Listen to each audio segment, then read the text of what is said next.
సంస్థాపనార్థాయ సంభవామి యుగే యుగే.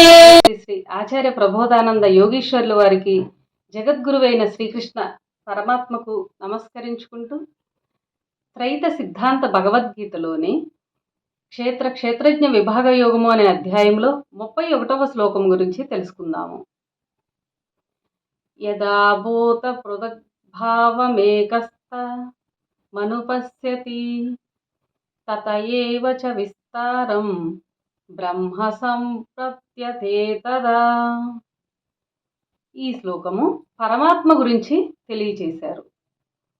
భావము: భూత భేదములన్నీయు పరమాత్మ ఒక్కనివే అని, పరమాత్మ వలన్నే అన్ని విస్తరింపబడుచున్నవని ఎప్పుడు తెలియనో అప్పుడు పరమాత్మనే పొందుచున్నాడు.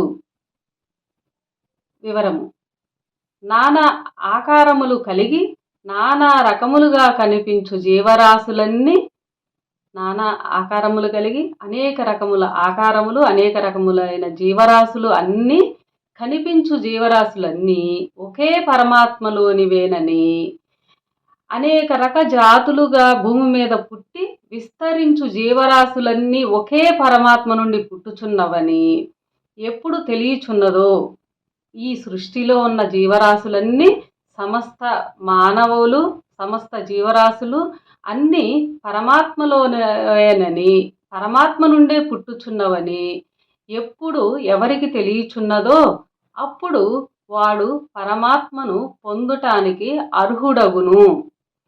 ఈ విషయాలన్నీ ఎవరైతే తెలుసుకుంటారో వాడు పరమాత్మను పొందుటకు అర్హుడగును అని ఈ శ్లోకము ద్వారా తెలియచేశారు.